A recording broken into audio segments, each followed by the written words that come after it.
On today's show, Trump tries to tamp down the revolt inside MAGA world over his Justice Department's refusal to release the Epstein files. Trump taking to Truth Social saying, "We're on one team, MAGA, and I don't like what's happening. We have a perfect administration, the talk of the world, and selfish people are trying to hurt it all over a guy who never dies, Jeffrey Epstein." Trump blaming Democrats for the Epstein files. He said the Epstein files were written by people who hate him, people like Obama, Clinton, former CIA Director John Brennan, former FBI Director James Comey, and the losers and criminals of the Biden administration. They wrote the Epstein files.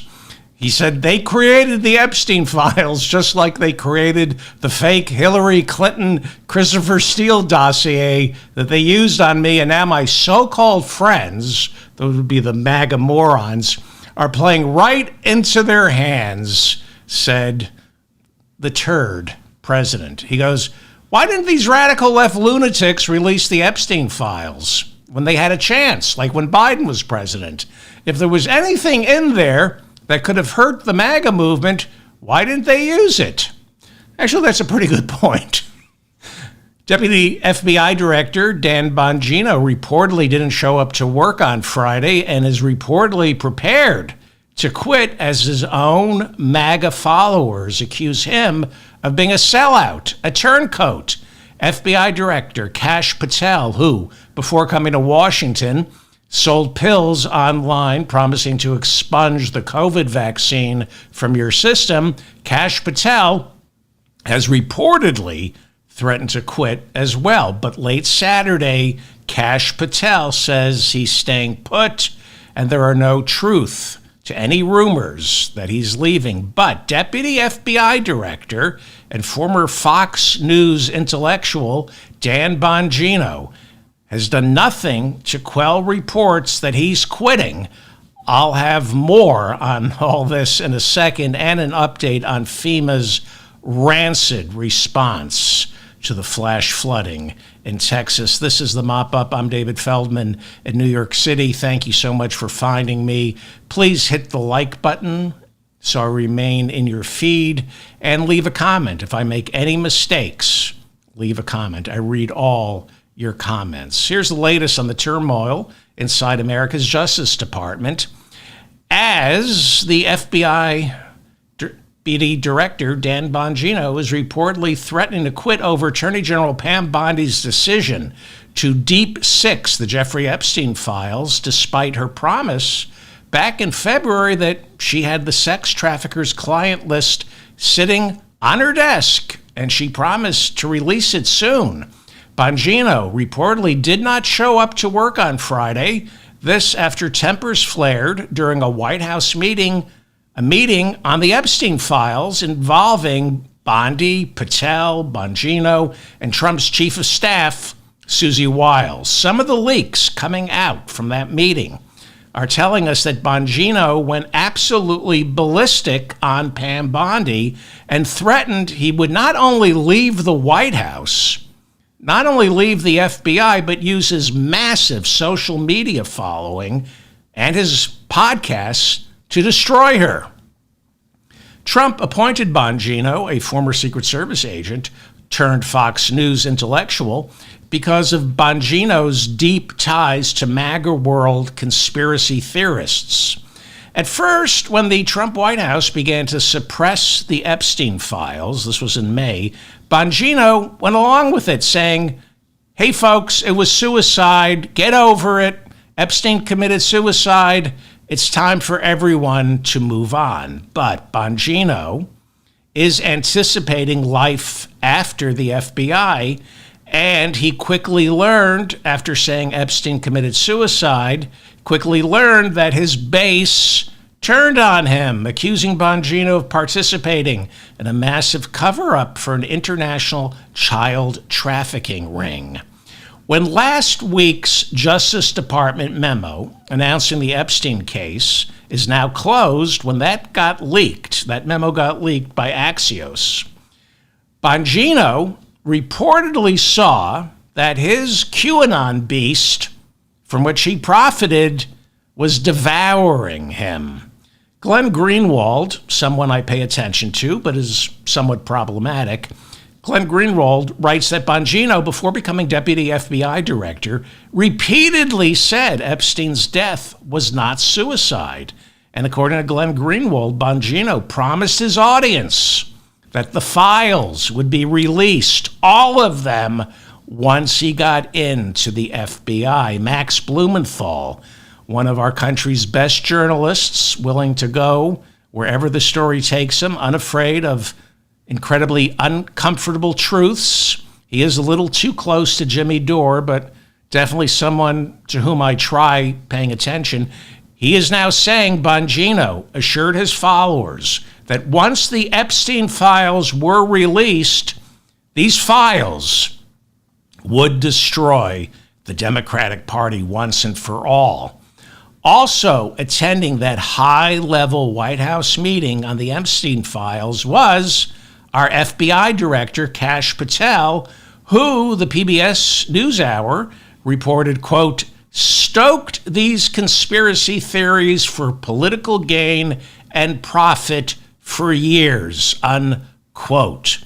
He was all in on the Epstein conspiracy theories. Patel, according to the Washington Post, before taking over the FBI, Patel accused that agency, the one he currently runs, of protecting the world's worst pedophile. And he appeared on podcasts saying, quote, put on your big boy pants and let us know who the pedophiles are. He urged the Biden White House to release Epstein's client list of those wealthy politicians and businessmen to whom Epstein provided underage girls and then use that information to blackmail them.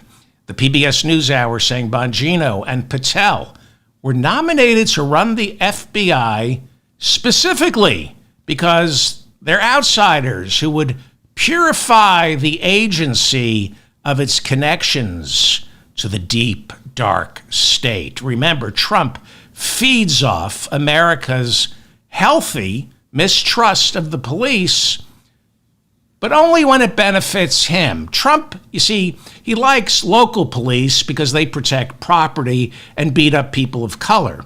But Trump doesn't like the FBI because the FBI prosecutes white-collar criminals like Donald Trump. Back in 2017, Trump fired FBI Director James Comey because Comey wouldn't drop Russiagate. As we speak, Trump's current CIA Director John Ratcliffe, a quisling, now pushing the narrative that Russiagate was completely manufactured by the deep, dark state to take down a political outsider like Donald Trump because they perceived him as a threat to America's deeply entrenched, George Soros-backed establishment. Ratcliffe last week made a criminal referral to the FBI to investigate James Comey, the former head of the FBI. Ratcliffe, Trump's flunky, head of the CIA, accusing Comey of lying before Congress about Putin's involvement in the 2016 presidential election. Well, in that case, he should also make a criminal referral against Robert Mueller, Comey's predecessor at the FBI, who wrote in the Mueller report that the Russians not only interfered in the 2016 election to get Trump elected, Trump interfered with the FBI's investigation into that interference. And according to the Mueller report, it would be quite simple to prosecute Trump for obstruction of justice. The New York Times just broke the story that our Secret Service began tailing James Comey in unmarked cars after the Secret Service opened up an investigation into an Instagram post by Comey made back in May that read, quote, 8647. 8647.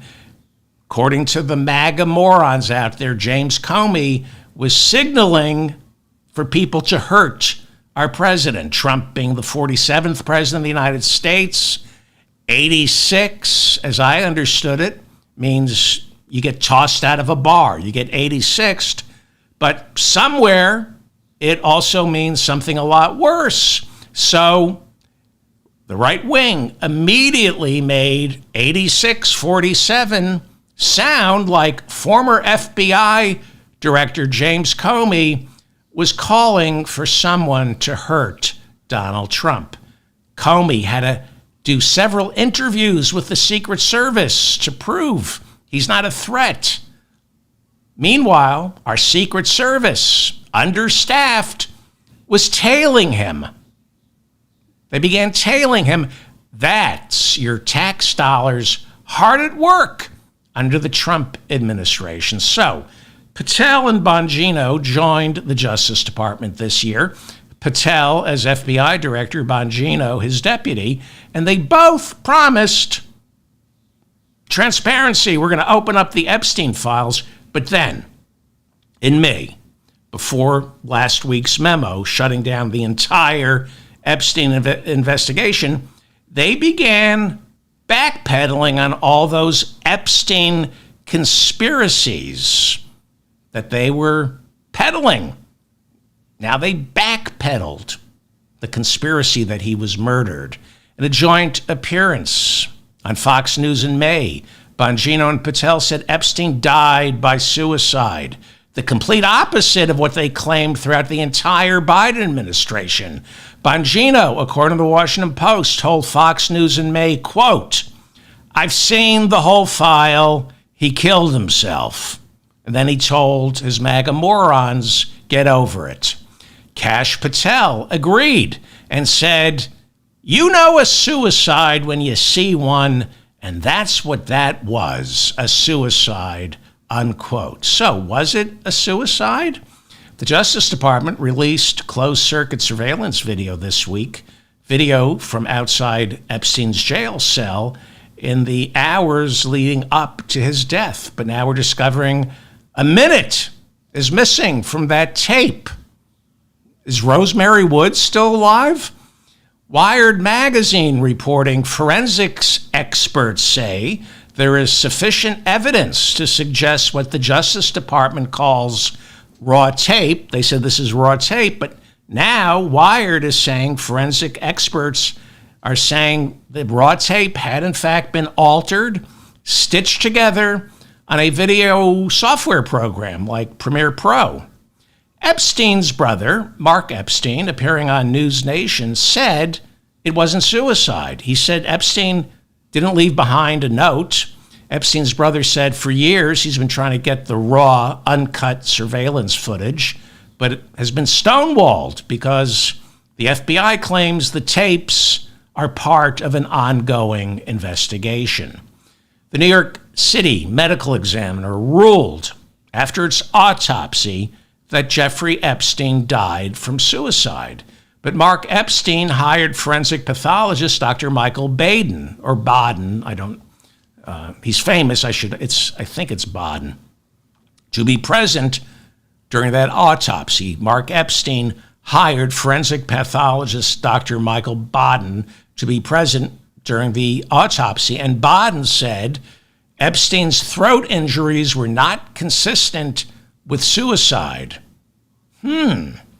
Dr. Baden is in his 90s, served as chief medical examiner of New York City for 11 months in 1979 before getting fired by then Mayor Ed Koch. That's according to NBC News. According to the Los Angeles Times, he then worked as the deputy medical examiner in Suffolk County on Long Island, where he was also fired. Some have referred to Baden as an expert for rent. He was hired by Phil Spector's attorney to offer up a brand new theory on how the blood of Spector's victim ended up all over his jacket. I believe Baden's theory was Spector's toupee committed the murder. I mean, Phil Spector, before getting accused of murder, he invented the wall of hair. Forget the wall of sound. I mean, that toupee is genius. Really. He was a genius.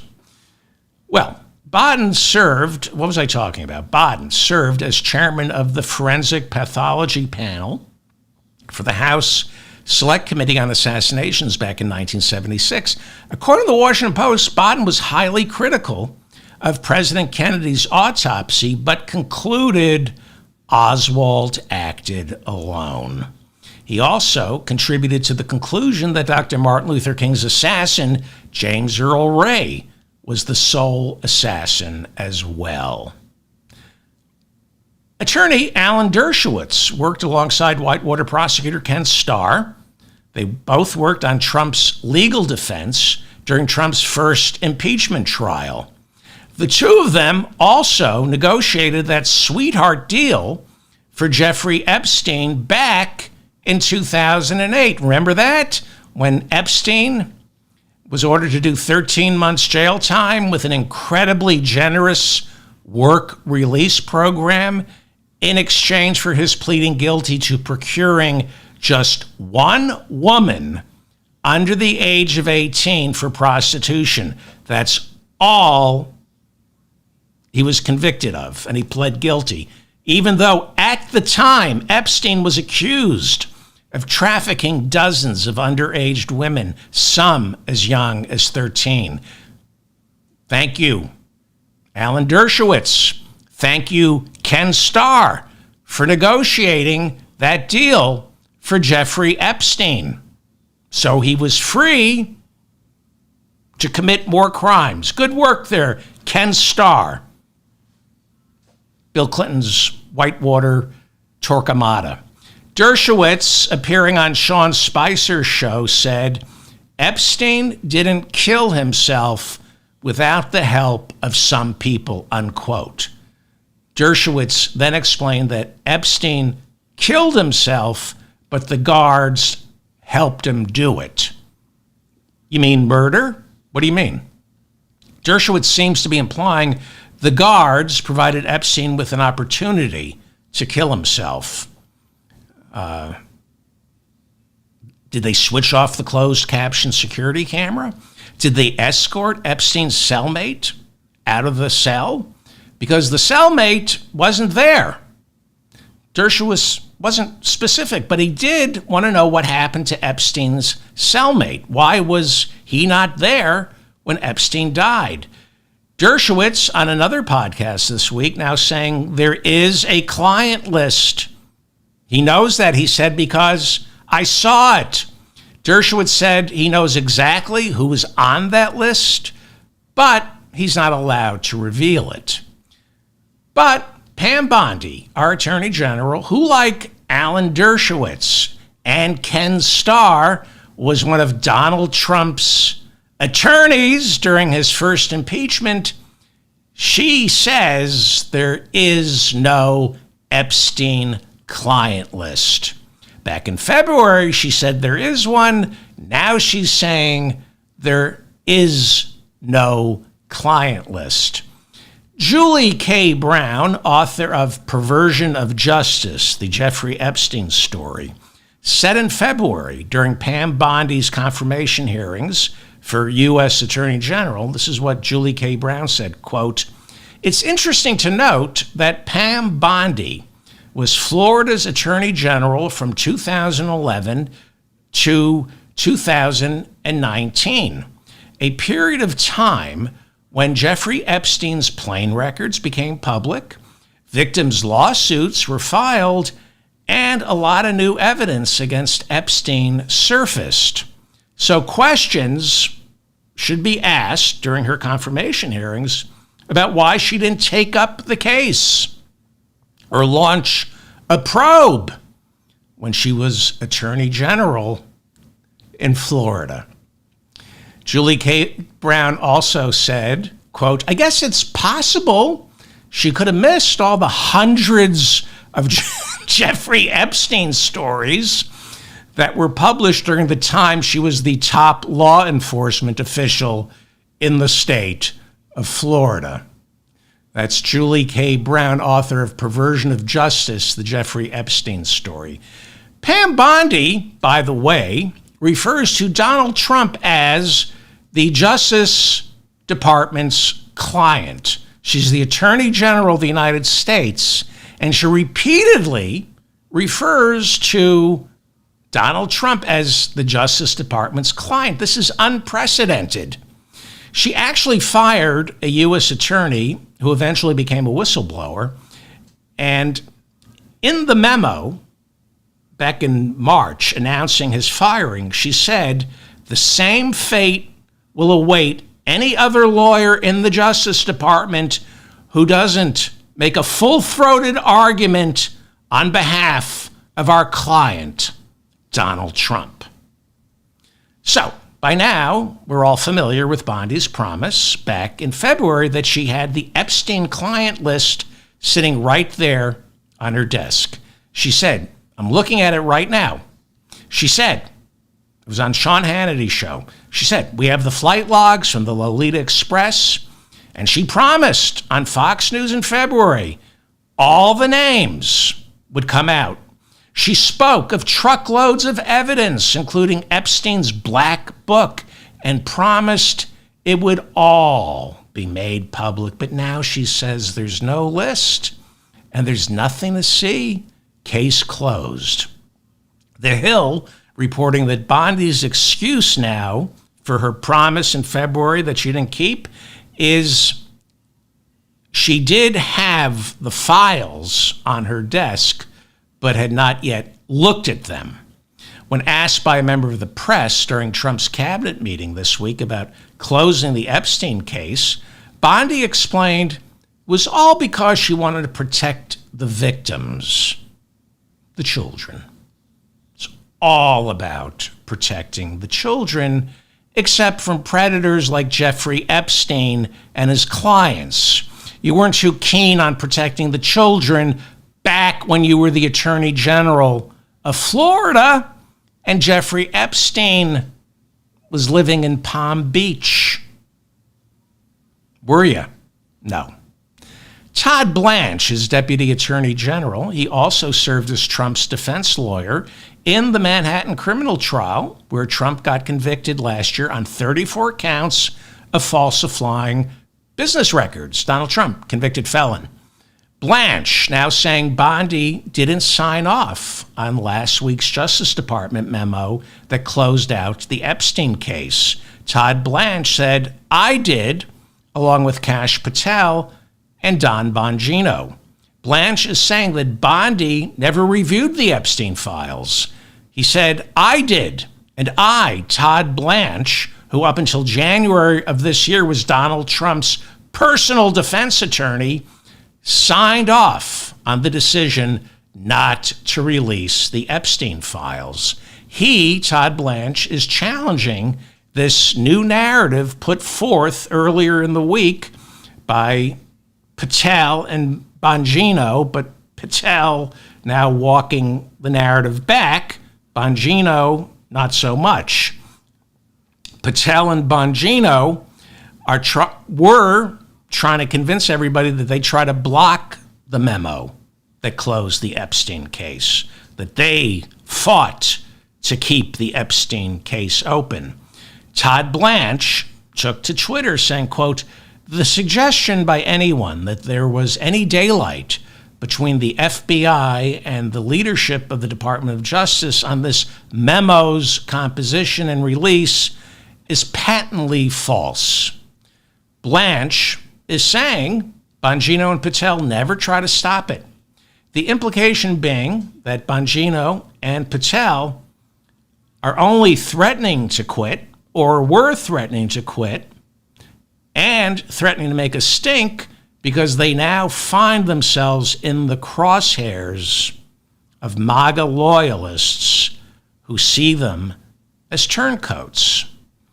This is Robert F. Kennedy Jr., speaking of turncoats, our nation's Secretary of Health and Human Services. Kennedy openly admits, as recently as Friday, that he flew on Epstein's plane twice, but he said that was back in the 90s, before anyone knew Epstein was a prodigious pedophile. Kennedy also said his second wife, Mary, was a friend of Ghislaine Maxwell's. Mary hanged herself in 2012. Here is Bobby Kennedy Jr. on Fox News Friday openly attacking the Trump Justice Department's decision not to release the Epstein files.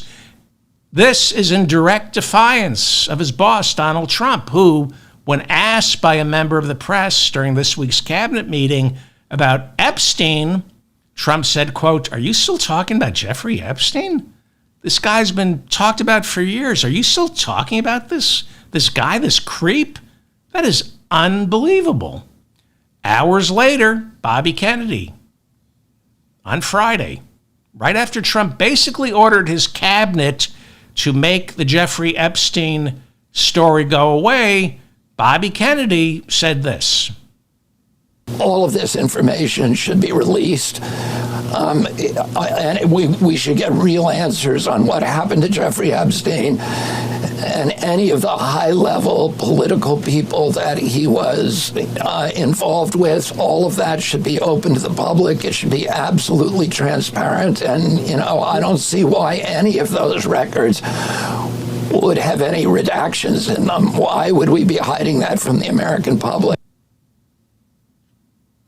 Well, as Congresswoman Alexandria Ocasio-Cortez tweeted, "Wow, who would have thought that electing a rapist would have complicated the release of the Epstein files?"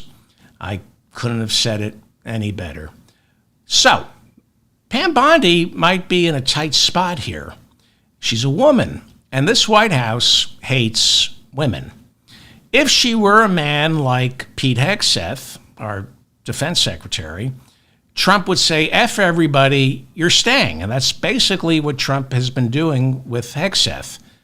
But there is much to be gained for Trump politically, energizing the MAGA base by tossing Pam Bondi to the curb.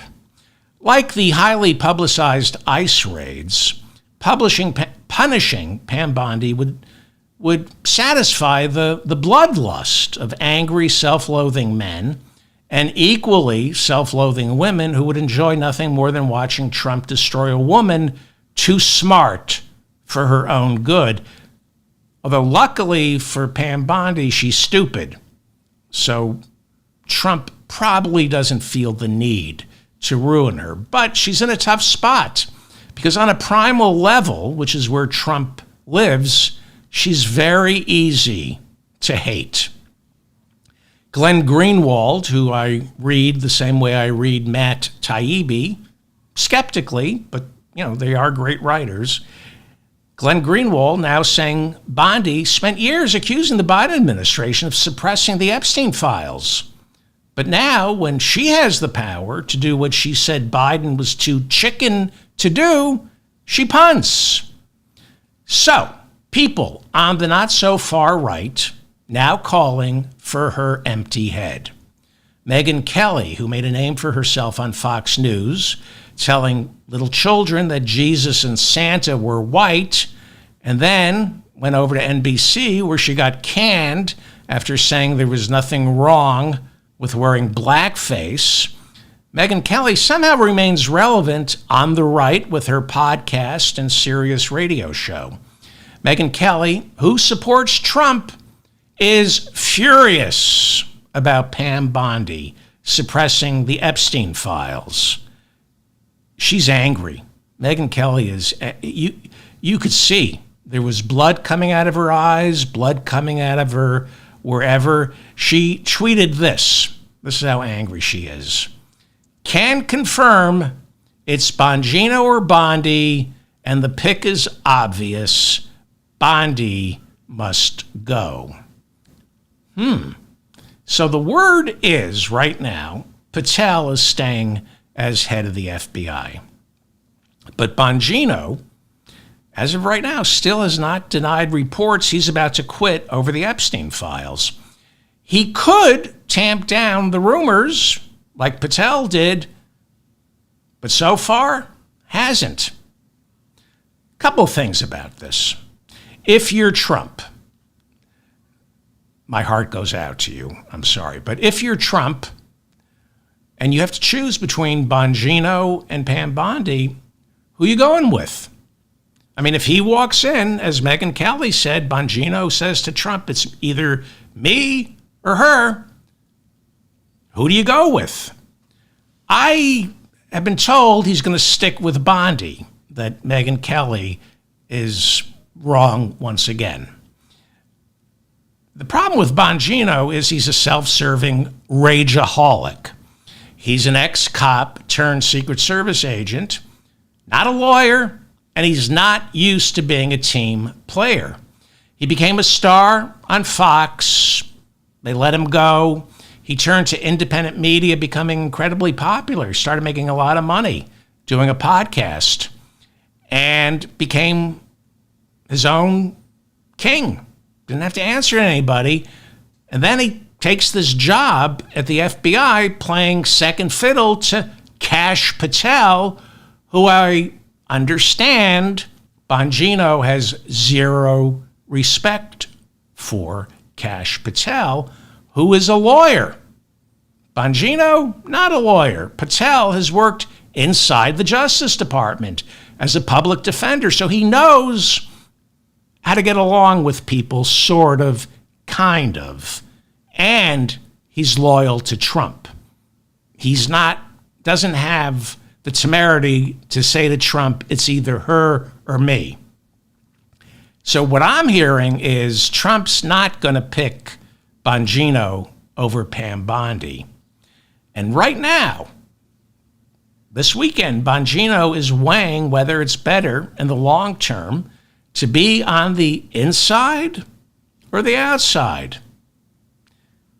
If he quits, and right now it looks like he has at least threatened to quit, he will have a hard time returning to MAGA world, billing himself as a White House insider, because Trump will destroy him.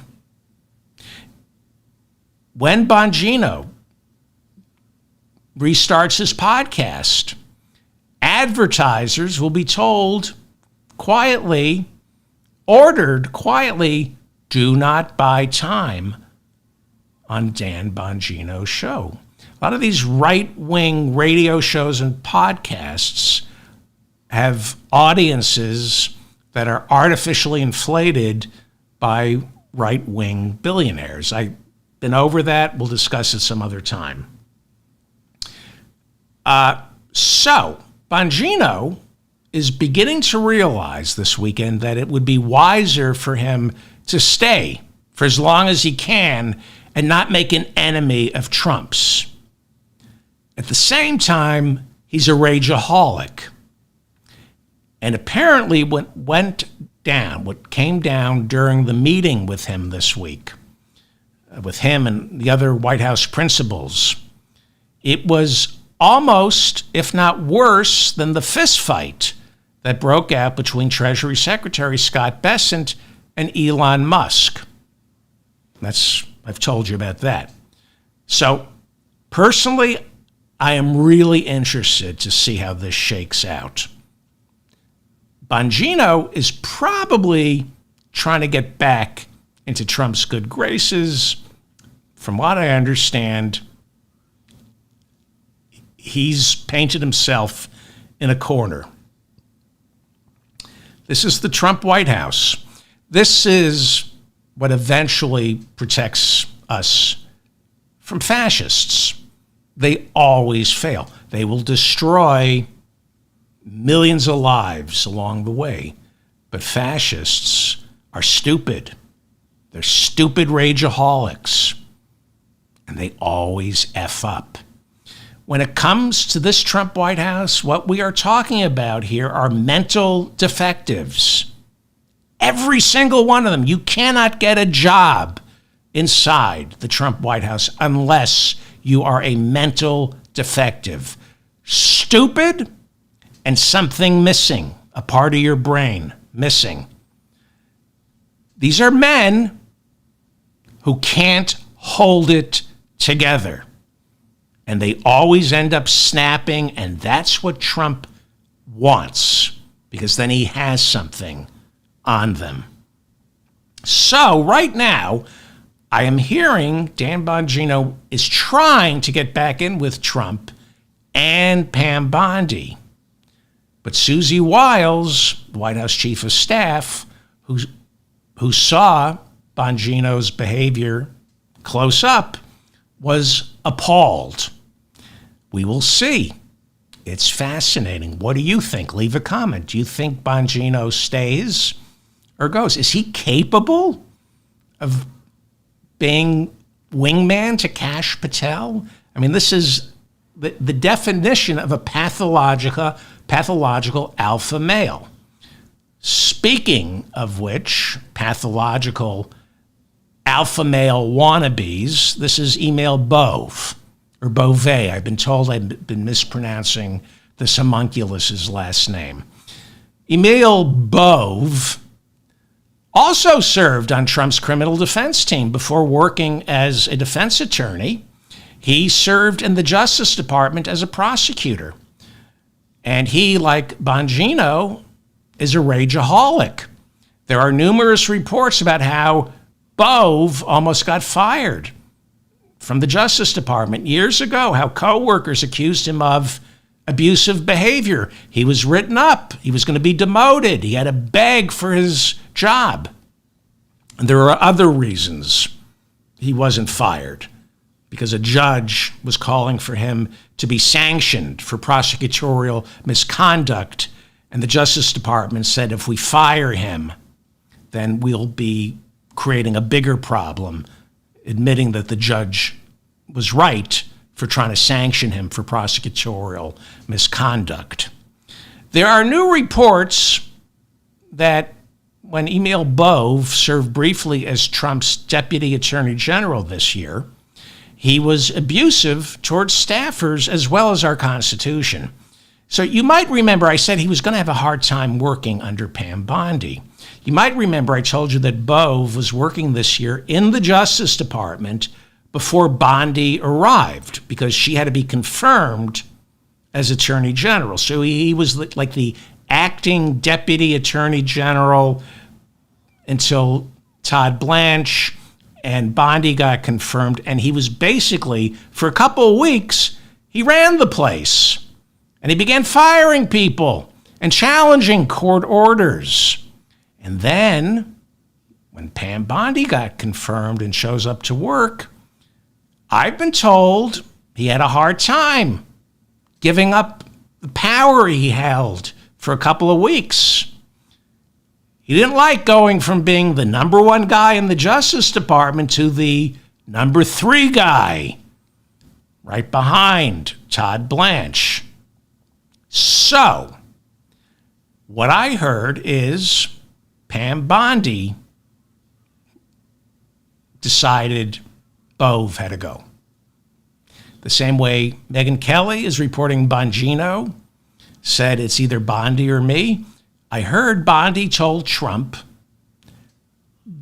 I need to get rid of Bove. I don't think Bondi would say it's either me or him. I think she said, I got to get rid of Bove. He's not good for the department. So Bove was just nominated for a lifetime appointment to the bench in New Jersey. They're getting rid of him. Confirmation hearing's not going well. There are new reports that on his questionnaire that he had to fill out for the Senate Judiciary Committee, Bove refused to say whether Trump would be allowed under the Constitution to run for a 3rd term. He wants to be a judge. He refused to say Joe Biden won the 2020 election. He refused to say January 6th was an insurrection. So he's still at the Justice Department, working under Bondi and Todd Blanche, miserable, awaiting his confirmation, which may not come. Who knows? I looked into the blue slip process. It doesn't apply to his nomination. We've talked about the blue slip process. This is a Senate tradition where a senator can hand in what is actually a blue slip that blocks a judicial nominee from being considered for a judgeship in that senator's home state. So Bove is nominated to sit on the Third Circuit Court, which covers New Jersey. Obviously, Senator Cory Booker or Andy Kim, the two Democrats from New Jersey, would blue slip his nomination, and tradition dictates that the Senate would oblige them and his nomination would be thrown out. But the blue slip tradition has changed. Bove is nominated to sit on the Third Circuit Court, which covers New Jersey, but home state senators can no longer blue slip a circuit court nominee. Only district court nominees. What's the difference? A federal district court is where the trials take place, and those judges, the nominees for those judgeships, they can still be blue slipped. Circuit courts are the appellate courts. They are the last stop before the Supreme Court. Bove has been appointed to the Third Circuit Court, not a district court. And as of 2017, circuit court nominees can't be blue slipped. Why am I telling you this? I just want to make sure nobody is listening to this show. This is anybody I wanted to learn parliamentary procedure in the Senate, so you people have to suffer. That's what I did. That was a very passive-aggressive move by me to anybody who's still here. Nobody cares about the blue slip process. Megyn Kelly. I was talking about Megyn Kelly. Here she is talking to Charlie Kirk on Friday about the blue slip process. No, I'm kidding. Here she is. I'm talking about Pam Bondi now. Here's Megyn Kelly talking to Charlie Kirk from Turning Points. He had this big conference. I think it was in Tampa, Florida on Friday. And here she is. Here she is talking to Charlie Kirk about how much she hates Pam Bondi. We all have busy lives, and President Trump has a busy life, and I don't think he realizes how much she's humiliated the administration. This is a self-inflicted wound. She caused it. Again, I have nothing against Pam Bondi, but if you want to look for the villain in this story, we have found her. She is the person she's either lying now or she was lying then. There's no two ways about it. All right, I got something for you. This is exciting. I have 100% accurate artificial intelligence. I call it AI stupidity. This is 100% real artificial intelligence. It's Pam Bondi's response to Megyn Kelly. Now, some of you might think this is fake. It's not. It's real artificial intelligence, not fake artificial intelligence. It's real artificial intelligence that I created using an artificial intelligence program that mimics Pam Bondi. And I make her say something she never said. So it's real. It is real, 100% artificial intelligence, nothing fake about this artificial intelligence. It is 100% fake, but real. Here's Pam Bondi. It's because I'm stupid, right? That's why everyone's picking on me, because the hair dye has seeped into my skull and my neurons are fried. It's not fair. You're all just a bunch of duty bombs. Wow. Jesus. We're all going to die. Now, I had programs before that weren't AI that could kind of do that. This is effortless, and Hollywood is not going to exist in a year. I mean, let me just play this again. Here we go. It's because I'm stupid, right? That's why everyone's picking on me, because the hair dye has seeped into my skull and my neurons are fried. It's not fair. You're all just a bunch of duty bombs. All right. Meanwhile, Steve Bannon, whom Elon Musk says is in the Epstein files, Steve Bannon is calling on Donald Trump to release all the files and appoint a special counsel to look into the whole Epstein story. I have an idea. Maybe Trump could appoint former Labor Secretary Alex Acosta as the special prosecutor to look into the Epstein files. You might remember Acosta was the U.S. attorney for the Southern District of Florida back in 2008 and helped negotiate Epstein's sweetheart deal, in which Epstein only pled guilty to soliciting one minor for prostitution, even though at the time there were dozens, some as young as 13. Acosta was later appointed Secretary of Labor under Donald Trump. He was forced to resign his post as Labor Secretary back in 2019 after the entire Epstein story broke. Newsweek wrote back in 2020 that Vicky Ward, she writes for Vanity Fair and the Daily Beast, Vicky Ward reportedly said that a Trump White House official vetting Acosta, the prosecutor who didn't prosecute Epstein in Florida, a Trump White House official vetting Acosta for Secretary of Labor, later told Vicky Ward that Acosta dropped the prosecution of Epstein because he had been told Epstein had ties to American and Israeli intelligence agencies and could not be touched. Now, looked into this. That is the only primary source on this. From this one story from Vicky Ward, a web of conspiracy involving Mossad, the CIA, George Soros, the Rothschilds, has been spun. It has been received wisdom that Epstein was spying for Mossad and the CIA, catching rich and powerful men in compromising positions to get secrets out of them. Most people believe that.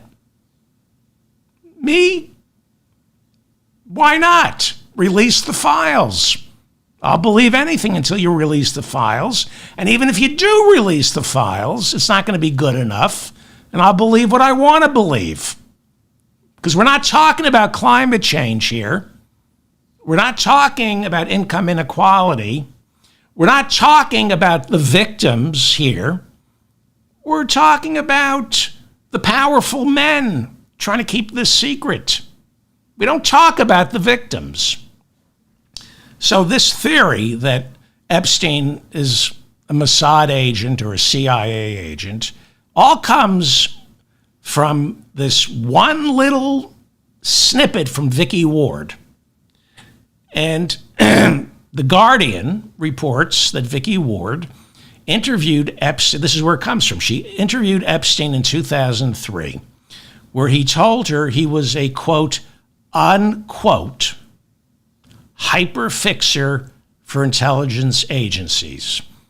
This was in 2003, before his first arrest and his second arrest. He said, I'm a hyper-fixer for intelligence agencies. Ward later spoke to ex-Mossad agents and members of America's intelligence community to find out if Epstein was telling the truth. And she said, according to The Guardian, that some in the intelligence community said it's possible. Others said impossible. Vicky Ward told The Guardian, quote, as with all the lies sociopaths tell, there are breadcrumbs of truth. Ultimately, it's going to be up to the listener to decide. Because we're not going to see the Epstein files. We're not allowed to. Mossad is the Israeli CIA. It's the name of the Israeli intelligence service. The head of Mossad is appointed by the Prime Minister of Israel. Ehud Barak served as Israel's prime minister for 2 years, from 1999 to 2001.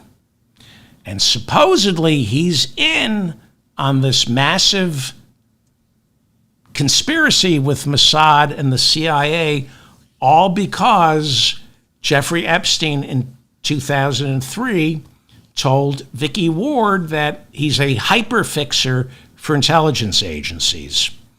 Barak says he wished he never met Epstein, but said that after leaving office as prime minister, he was prime minister of Israel, he left in 2001. He said he visited Epstein several dozen times, including a visit briefly to Epstein's island for a few hours to discuss Epstein's investment in a startup that Ehud Barak was funding. Ehud Barak said he never saw any underage girls. So, what do I think? What do I think? I'll tell you what I think. And I mean this. This is exactly what I think. I think if Barack Obama married Ehud Barak, his name would be Barack Barak. And I mean that. That is what I think. Unless, after they got married, they decided to keep the Obama surname, in which case his name would be Barack Obama, and his husband would be Ehud Obama. That's what I think. And I know I'm going to get a lot of complaints about that, but it's what I believe. See, I've read extensively about all of this, and I know who Ehud Barak is. As prime minister in 2000 in Israel, he came the closest of any Israeli prime minister to negotiating a two-state solution with Yasser Arafat and the Palestinians. I like Ehud Barak. Ask Bill Clinton about Ehud Barak. The Camp David summit in 2000, it looked for a while like the Palestinians would have a homeland. This was back in 2000. But Ariel Sharon, who eventually ended up becoming prime minister, Ariel Sharon sabotaged the peace talks. And so did Yasser Arafat, who led the PLO. And then the Second Intifada started right after those Camp David talks collapsed. And it was what Ariel Sharon, Benjamin Netanyahu, and Yasser Arafat wanted. It wasn't what Ehud Barak wanted. He wanted a two-state solution. Now, you can go back and look at what Israel was offering the Palestinians and say it was garbage. But Ehud Barak is the closest Israel had to a prime minister willing to get a two-state solution because Rabin had been assassinated. Many say that he was a victim of stochastic terrorism perpetrated by Bibi Netanyahu. That Rabin's wife, Leah Rabin, accused Bibi Netanyahu of basically killing Rabin because of his stochastic terrorism. Rabin wanted a two-state solution. The current Prime Minister, Benjamin Netanyahu, did not. And so I like Ehud Barak. And when the negotiations broke down, the Second Intifada let loose. And in the past 25 years, it's gotten worse and worse. The Palestinians have fought their own civil war, and what's happening in Gaza right now is beyond words. Ehud Barak opposes Benjamin Netanyahu, the prime minister, who is a political descendant of Ariel Sharon's. Although Sharon softened somewhat near the end of his life. He pulled out of Gaza. He pulled the settlements out of Gaza. Anyway, Ehud Barak calls Netanyahu a threat to Israeli democracy. Ehud Barak has accused Netanyahu of prolonging the war in Gaza so he could stay in office and in order to stay out of prison. Ehud Barak has accused Netanyahu of funding Hamas in order to divide and conquer the Palestinians. And he's admitted that. Netanyahu said he funded Hamas to undermine the Palestinian Authority, which had the Fatah is the alternative to Hamas, and they fought a civil war in Gaza, and Hamas won. Ehud Barak opposes Netanyahu's overhaul of the judiciary system, which Netanyahu is trying to achieve in order to accrue even more power. And Ehud Barak has called for new elections, accusing Netanyahu of being a threat to Israel's long-term survival. So, to those of us looking for some grand unifying theory surrounding Jeffrey Epstein, one theory, this grand theory, concluding because Jeffrey Epstein is Jewish and Ehud Barak, a former prime minister of Israel, had business ties to Epstein, then that automatically means Jeffrey Epstein worked for Mossad in order to traffic children for blackmailing purposes. For those of you who want to see the Jews as a monolithic power, Israel as a nation where nobody argues, everyone has the same opinion because it's a fascist state with no room for discussion. For those of you who need to explain away the horrors in Gaza and the world by blaming the Jews or the blacks or the gays or DEI, doing that is a lot easier than actually learning about this stuff. If you're looking for a grand unifying theory linking Ghislaine Maxwell's father, who's been dead for 30 years and was purportedly a spy for Mossad, linking him to Epstein, to Ehud Barak, to the Rothschilds and the Soroses, and child trafficking and the drinking of their blood, I say to you from the bottom of my heart, and I mean this, if Barack Obama married Ehud Barak, his name might be Barack Barak, unless the couple decided to keep Obama's last name, in which case it would still be Barack Obama, and Ehud Barak would be known as Ehud Obama. In other words, things are complicated. And some of these theories, braiding together Epstein, the Mossad, George Soros, the Clintons, and the Rothschilds, these theories, fun as they are, border on one of the oldest anti-Semitic tropes dating back to the Middle Ages, when Jews were slaughtered after being accused of stealing Christian babies to drink their blood. And that's QAnon. That's QAnon, George Soros and adrenochrome and Hillary Clinton drinking children's blood in order to live forever. QAnon is a variation on an old anti-Semitic trope. Now, Gaza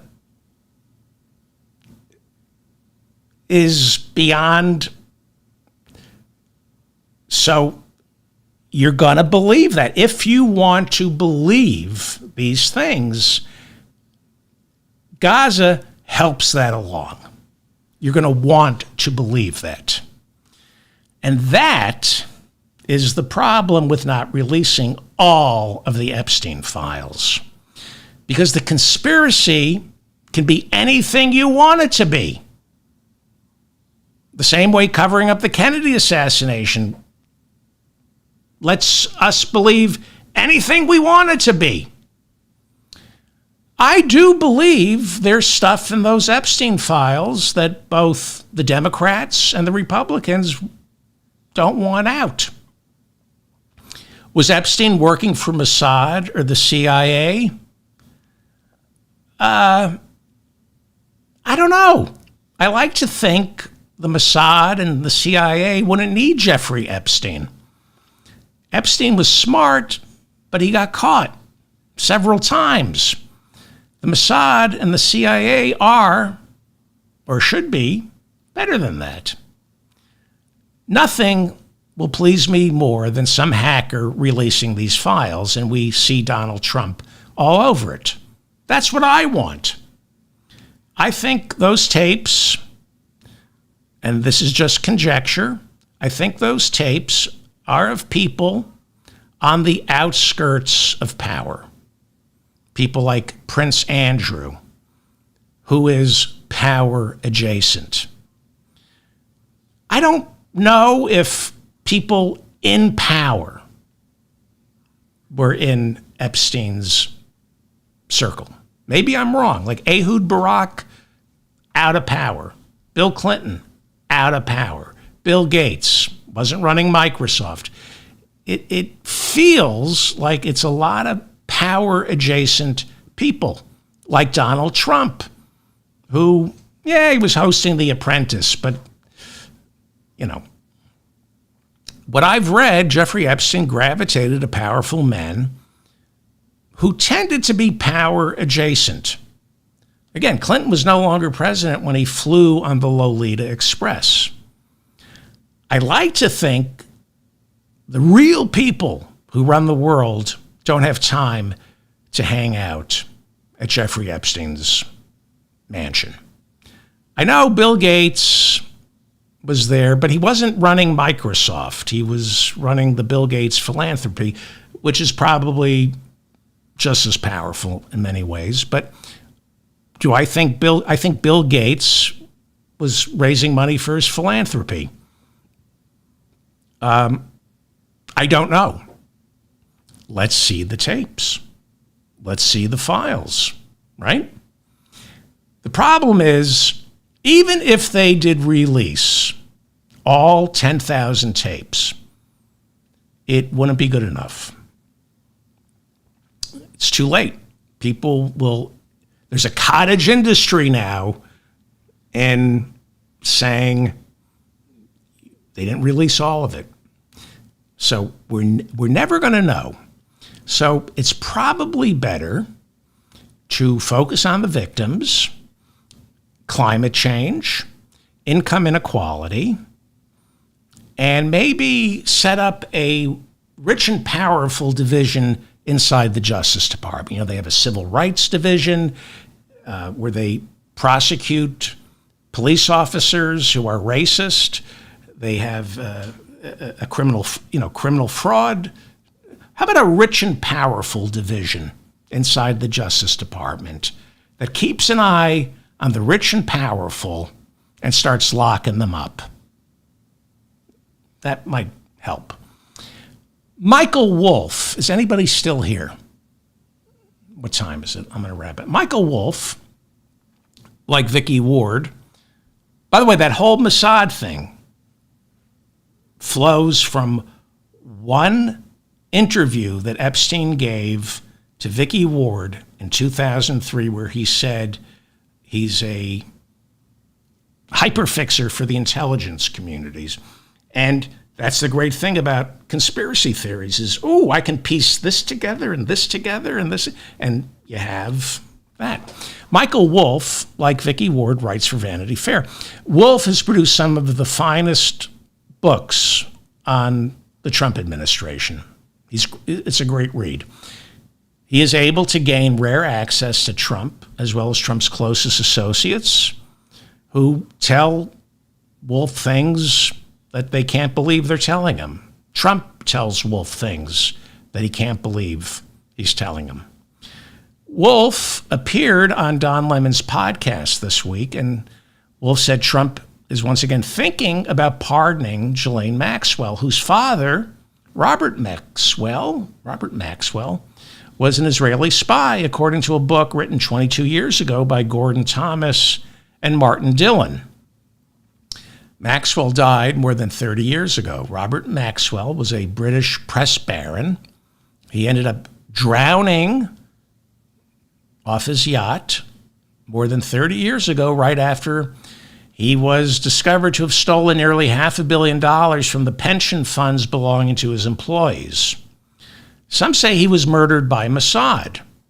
Others say it was suicide. Why was he murdered? Did he drown? Why would Mossad murder him? It's Ghislaine Maxwell's father. Who knows? After his death, he was given what many call the closest thing to a state funeral in Israel.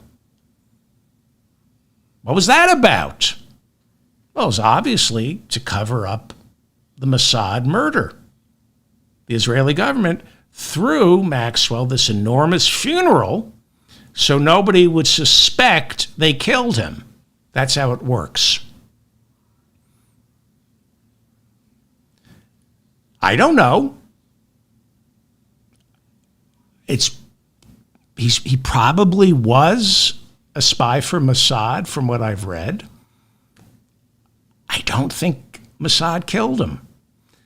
And if they killed him, Israel wouldn't have thrown him a state funeral. I don't think. I think when Israel wants to kill somebody, they just kill them unapologetically, and they don't cover it up. They kind of go, yeah, we killed him. We got nothing to hide here. I don't think Israel is too concerned about getting caught killing their perceived enemies. So, but 30 years ago, Ghislaine Maxwell's father, probably a Mossad agent, dies. He had to have been killed by Mossad. And when Jeffrey Epstein tells Vicky Ward in 2003, I'm a hyperfixer for intelligence agencies, let's get to work here.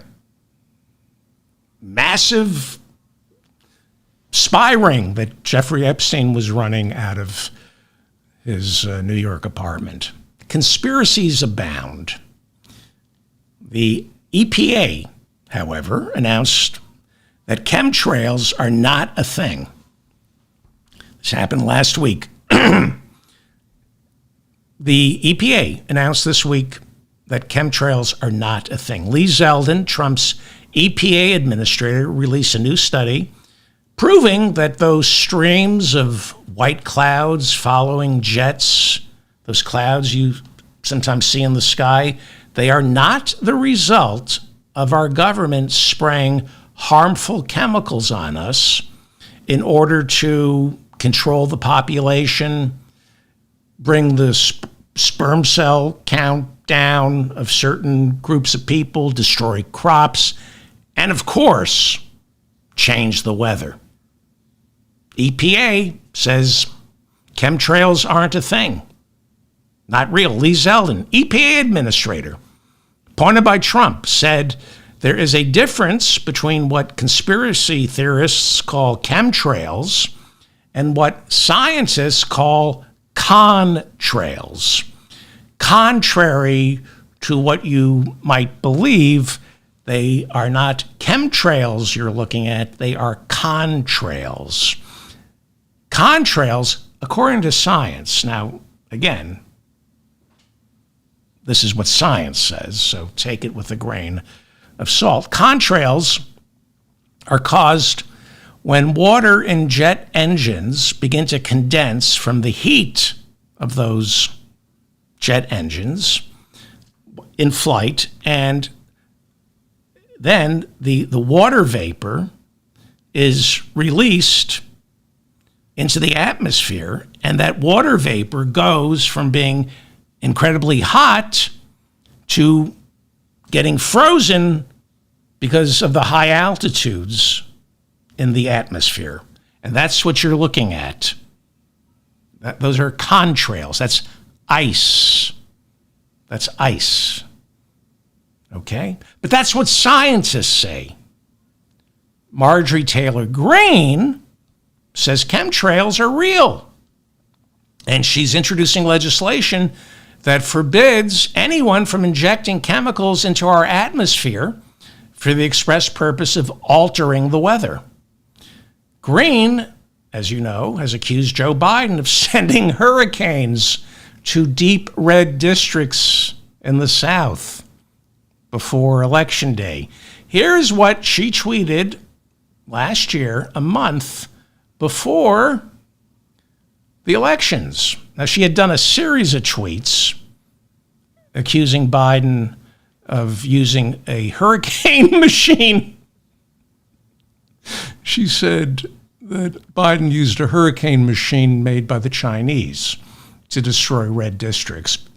And this is what she said a month before the election. Climate change is the new COVID. Ask your government if the weather is manipulated or controlled. Did you ever give permission to them to do it? Are you paying for it? Of course you are. Again, that's just one of her many tweets in the lead up to the November election, where she accused Biden and or China of having a hurricane-making machine. So her legislation, which will be introduced this week, is based on a similar bill that is now the law of the land in Florida, forbidding people from injecting chemicals into the sky. Unless, of course, those chemicals are injected by the fossil fuel industry, in which case, inject away. In Florida, it is against the law to seed clouds to create rain.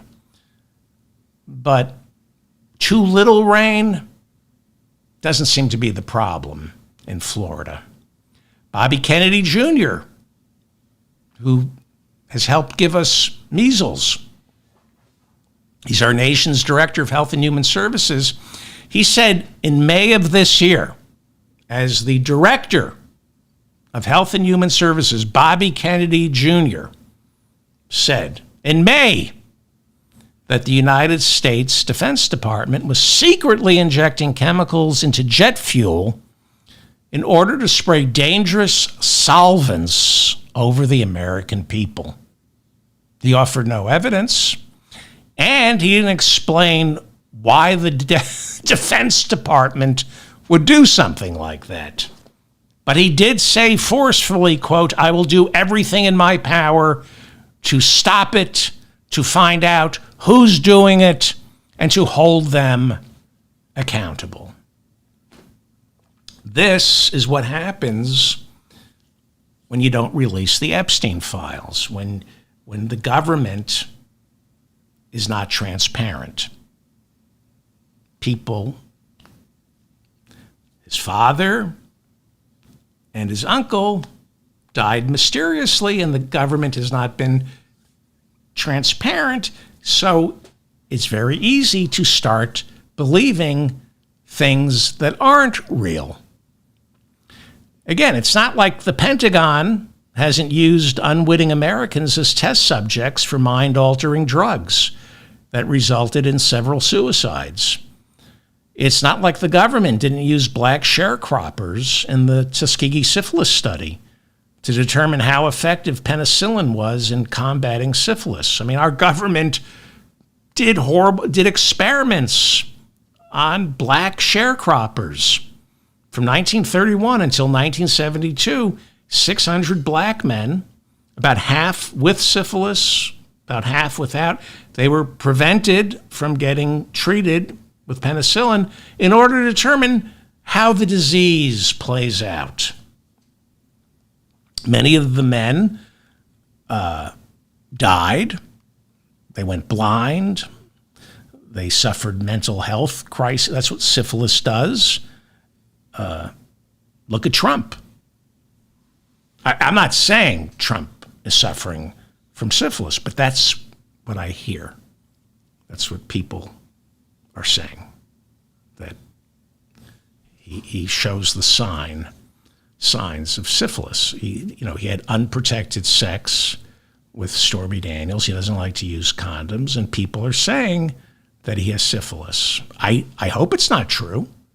But that's what I hear myself saying right now. Why would I hear myself saying it right now if it weren't true? I hope it's not true, but it's what people are saying.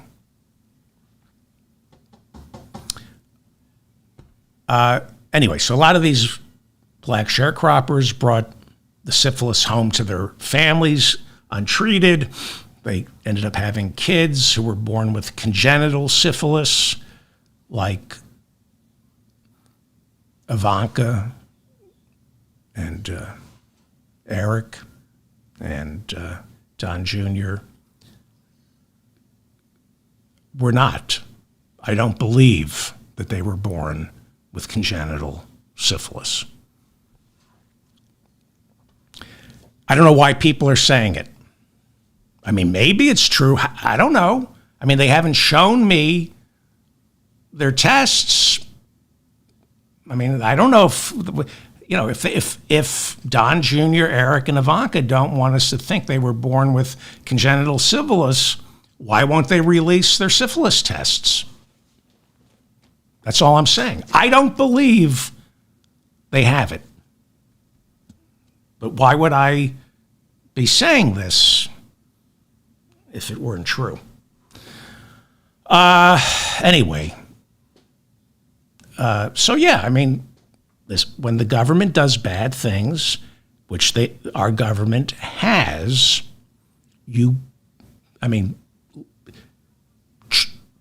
letting men die from syphilis, if our government is capable of doing that and keeping it secret for 40 years, what else is the government capable of? Oh, I don't know. Killing about 20 million people in Indochina during the 60s? It's easy to believe these things. So I don't know what's in the Epstein files. Right now, on the right, they are blaming the devastating July 4th flash floods in Texas on a company called Rainmaker that seeded 2 Texas clouds 48 hours before the flash floods hit. That's illegal now in Florida. You can't seed clouds. Augustus Dorico, the CEO of Rainmaker, confirmed that his company, by sprinkling silver iodide into the air, created 0.5 millimeter of rain for a farmer in Texas desperately in need of water for his crops. People on the right blaming him for the flash floods, which is exactly what Texas Republicans want people to believe. Right? They want you to believe someone is messing with our weather. Just as long as nobody ever believes someone is messing with our climate. Because then instead of blaming some pilot and a crop duster for the flash floods, we'd end up blaming the real culprits in all this, ExxonMobil, who heated up the planet. And when you heat up the planet, you make hurricanes and thunderstorms deadly. Charlie Kirk, now claiming the rising death toll from the flash floods in Texas is the fault of DEI. Not climate change. Not Texas Republicans too cheap to spring for an early warning system. DEI is to blame, specifically black people. Charlie Kirk accusing Austin, Texas's first black fire chief, Joel Baker, of being a DEI hire. And Charlie Kirk said the death toll in Texas would have been significantly lower had Austin hired someone who was qualified for the job, not hired a black man. Right wing, they have a great propaganda machine to make sure nobody blames ExxonMobil. Nobody's blaming the lack of an early alert system. Nobody's blaming FEMA for effing up. DEI, that's to blame. And it works. It works. On Friday, 93% of the Austin Firefighters Union passed a no-confidence resolution blaming the fire chief, the black fire chief, for holding back emergency responders. And they say he did it in order to save money. So he's the one who tried to save money, not Kerr County, which wouldn't spring for the emergency alert system. It's the black fire chief who they claim held back the response in order to save money. Wow, and 93% of the Austin Firefighters Union voted in favor of a no-confidence resolution. Interesting side note here, 5% of Austin's firefighters are black. It might explain the vote. I'm not going to say anything about firefighters. I've known a couple. Moving on. We know there were no early alert systems because Republicans wouldn't spring for the money. But it's the black guy in charge of the Austin Fire Department who was too cheap to get the rescuers on the scene. Meanwhile, FEMA's response, under the leadership of Homeland Security Director Kristi Noem, has been an absolute disaster. An absolute disaster. Noem wouldn't allow any expenditures over $100,000 without her signature, and that meant FEMA crews in Texas weren't given the go-ahead to assist victims until 3 days after the floods. That meant search and rescue teams for 3 days lacked the proper aerial imaging equipment to locate victims. 3 days. The New York Times reporting due to cutbacks, 2/3 of all calls to FEMA in the days following the flood went unanswered.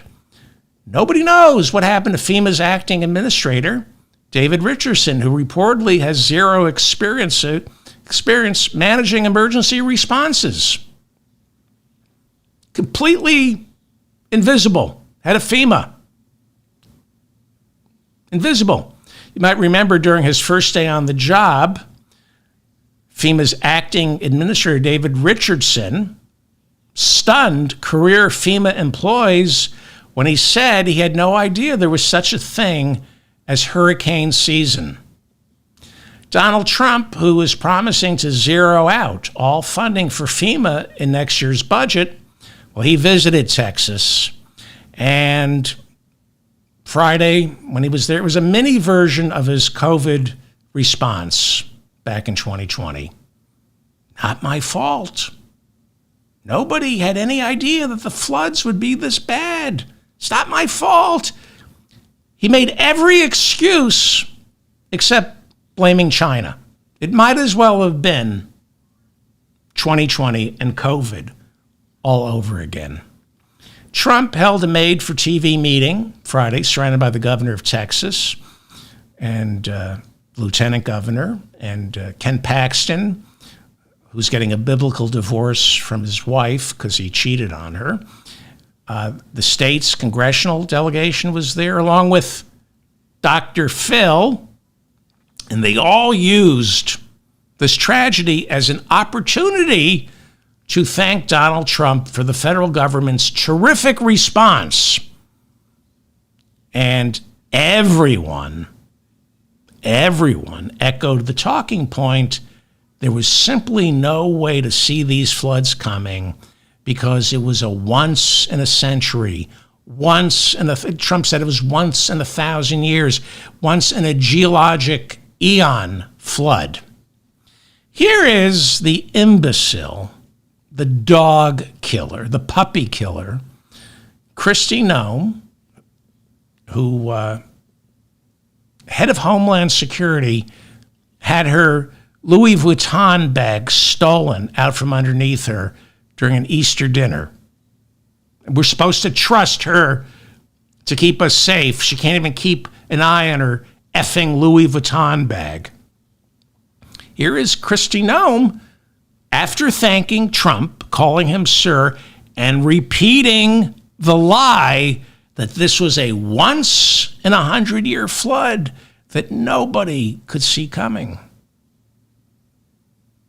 So that's the hardest part about the situation we have here today, sir, is that when you have a disaster like this, I believe this is an unprecedented event. I haven't heard in my knowledge, know of a flood that happened like this before.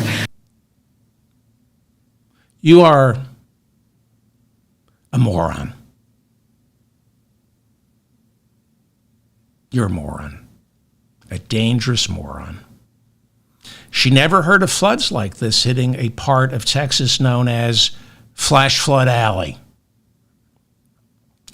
According to CBS News' I-Team, at least 20 times in the last century, that river in Kerr County reached levels nearly equal to or beyond the water levels that resulted in the July 4th flash flood.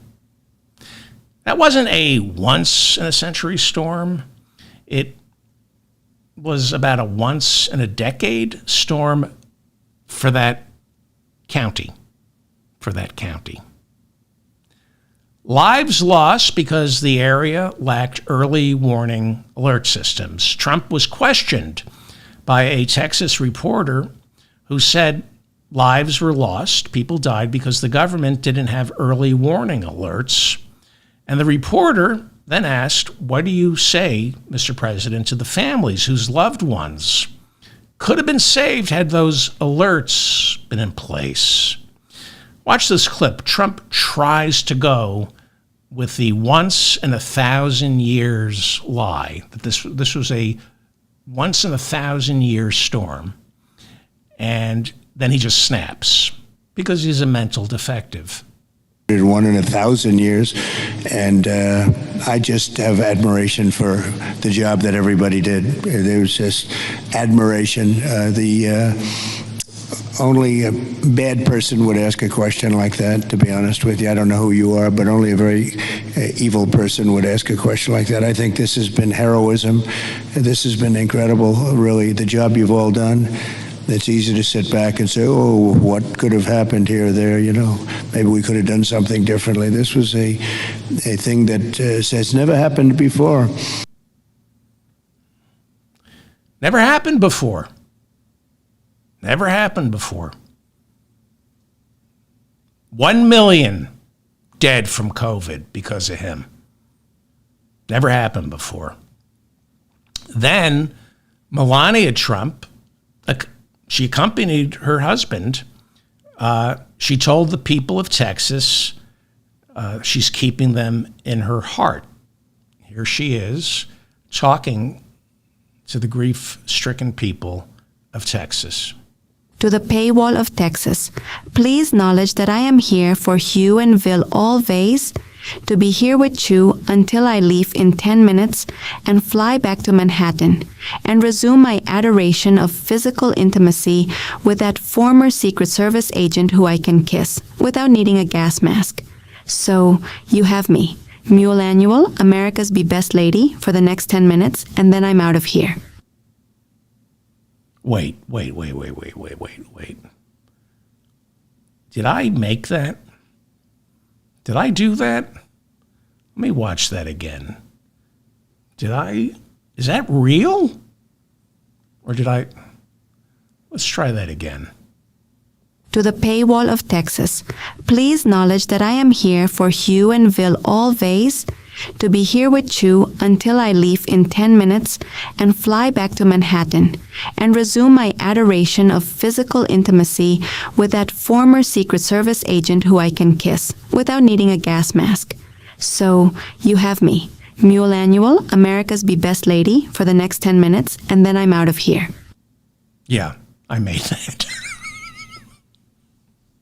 I didn't make it. I ran it through an artifact. I wrote something, and AI did that. It's going to kill us all. The good news is we won't die from climate change. It'll be AI. This thing, anyway. Here is Texas Governor Greg Abbott, who also spoke Friday, defending his state's response to the flash floods. Nobody could have possibly expected the tsunami of water that came our way. We were looking at a 30-foot wall of river water there, and sadly, there weren't enough assault weapons to save everyone. Moving forward, we're going to make sure everyone has enough semi-automatics and bullets to stand our ground the next time one of these evil floods try to hurt us. All right. Did I do that? Did I do that, or is that real? Let me check that again. I might have done that. I can't tell. Nobody could have possibly expected the tsunami of water that came our way. We were looking at a 30-foot wall of river water there, and sadly, there weren't enough assault weapons to save everyone. Moving forward, we're going to make sure everyone has enough semi-automatics and bullets to stand our ground the next time one of these evil floods try to hurt us. Wow, I did that.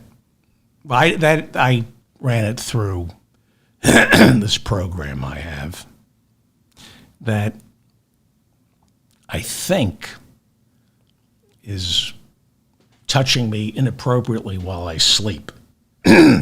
This AI stuff, it's, anyway. I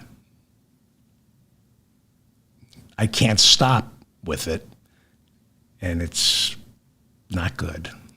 I'm David Feldman, reminding you to stay strong and protect the weak. And subscribe to my channel. That's not AI. That's just good old-fashioned Premiere. Remember Premiere Pro? People used to edit videos. Please subscribe to my newsletter, subscribe to my channel. Please like this video so I remain in your feed. Hit the notifications bell so you know whenever I have new garbage to show you. Leave a comment if I got anything wrong. Please correct me. I mispronounce words. Beauvais. Is it Emile Beauvais? Let me know. Baden? Let me know. I think that's it. Thank you to Bob and Mila in the chat room for keeping the conversation civil. I think that's it. Okay. I'm going to go over ICE on the next show. A lot of stuff going on with ICE. Thank you.